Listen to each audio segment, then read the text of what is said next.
Todo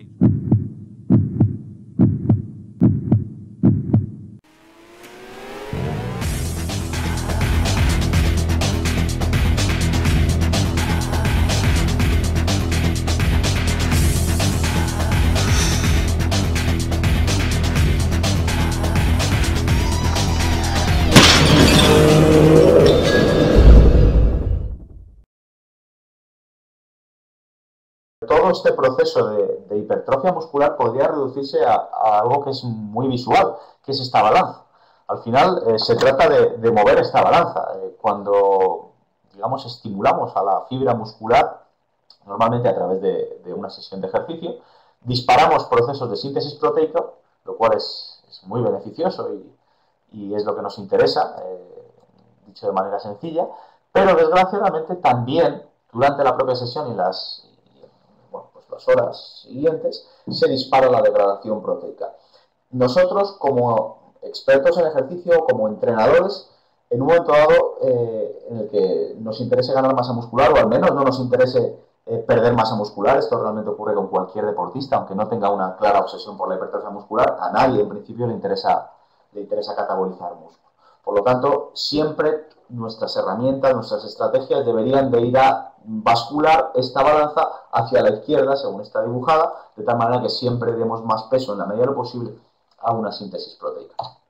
Bien, bueno, esta balanza, desde luego que es una forma muy sencilla y muy visual de resumir un procedimiento normalmente complejo, pues donde entran determinadas vías de señalización celular, determinados factores de transcripción nuclear, como el NF-κB, o ahora muy de moda los mTOR o las MAPKs, ¿vale? Que son, bueno, pues vías de señalización que parece que son realmente los protagonistas de todo este procedimiento que yo he resumido en una balanza muy sencillita.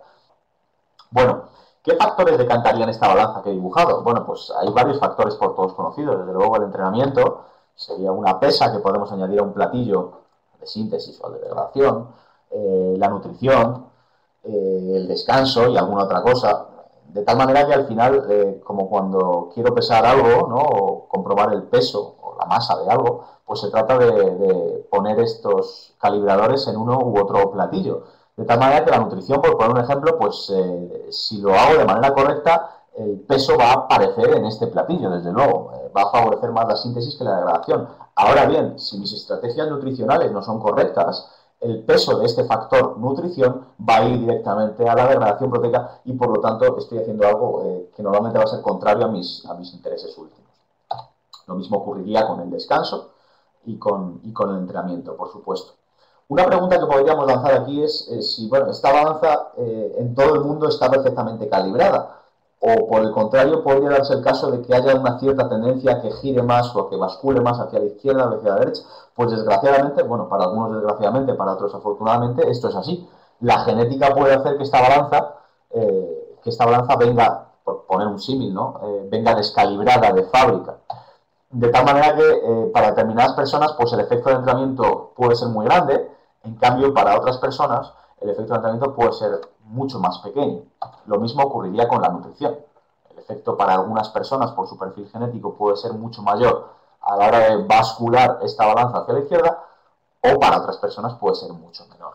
Y lo mismo ocurriría con el descanso. Por lo tanto, aquí ocurre como en otros aspectos relacionados con el entrenamiento y es que el perfil genético pues al final influye en la manera en que nos adaptamos a distintas estrategias relacionadas con el entrenamiento, con la nutrición, etcétera, etcétera, etcétera. Bien, volviendo a las hormonas y ya casi empezando el tema en cuestión, sí que es verdad que podríamos añadir el papel de determinadas hormonas a cada uno de los dos platillos de la balanza. De tal manera que tradicionalmente, pues la insulina, el factor de crecimiento análogo a la insulina 1 y GF1, la hormona de crecimiento growth hormone o la testosterona, pues tradicionalmente se ubican en esta zona de la balanza en la que ayuda a la síntesis proteica y por el contrario el cortisol como hormona potencialmente catabólica se lleva a la parte derecha de la balanza, que es la que hemos denominado degradación proteica. Luego veremos que esto se le puede dar o no es tan sencillo, al menos como se está dibujando aquí. Bien, ¿hasta qué punto, que es una pregunta sobre la que luego volveremos, pero sí que quiero lanzarla ya, hasta qué punto el incremento hormonal agudo inducido por estrategias naturales aumenta la hipertrofia muscular. Pues desgraciadamente tengo que decir a día de hoy, a finales de febrero de 2014, que no lo sabemos y esta es la realidad.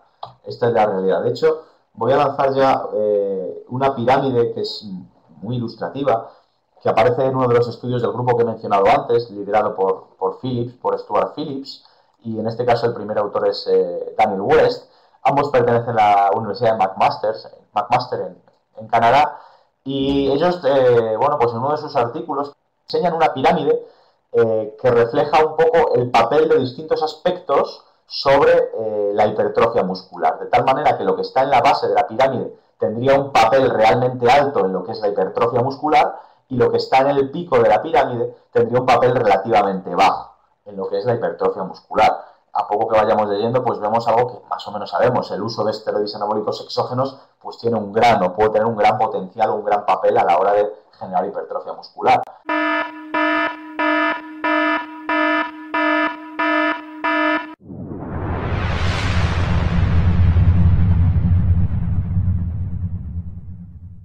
A partir de ahí, reclutamiento de fibras musculares y volumen de ejercicio.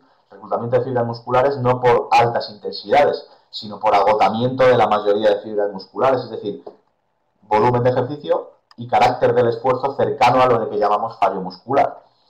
En tercer lugar estaría la disponibilidad proteica, la fuente proteica, el timing proteico, es decir, aspectos nutricionales, pero sobre todo, como veis aquí, relacionados con proteína y no tanto con carbohidratos. Después vendría la intensidad de trabajo y, bueno, el metabolismo local andrógeno. Y por último, en contra de lo que muchas veces se ha pensado, según estos autores, que bueno, han publicado en revistas realmente buenas y con mucho impacto, estaría el papel de las hormonas, la hormona del crecimiento, inducido por el ejercicio, es decir, el incremento hormonal o el incremento de la concentración hormonal producido por una sesión o varias de entrenamiento. Fijaos, ya según este artículo, es una revisión, cómo podríamos decir que el papel de las hormonas parece ser que no es tanto como en principio se ha especulado. Bien. Para la hipertrofia muscular, ¿qué es más importante?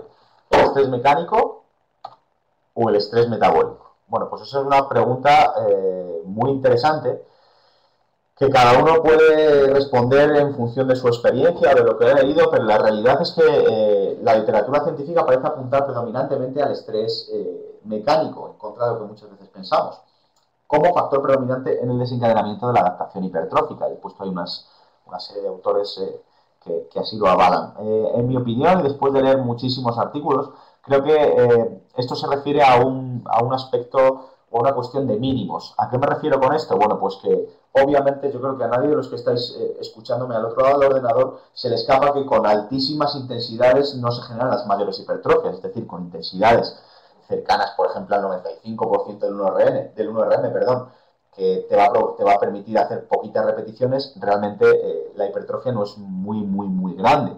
Por lo tanto, cuando hablamos aquí de estrés mecánico, superamos o hablamos de la necesidad de superar un umbral. Es decir, superar un umbral de intensidad y a partir de ahí, irremediablemente, hay que tirar hacia el estrés metabólico. El estrés metabólico, que puede ayudarnos desde distintas patas o a través de distintos procedimientos. Por ejemplo, a través del estrés metabólico podemos incrementar el reclutamiento de fibras en base sobre todo a que he ido fatigando otras a lo largo de una serie de un número elevado de repeticiones. Aumentaré la liberación hormonal, que bueno, no sabemos si el papel de esto es muy grande o muy pequeño sobre la hipertrofia, pero ahí está.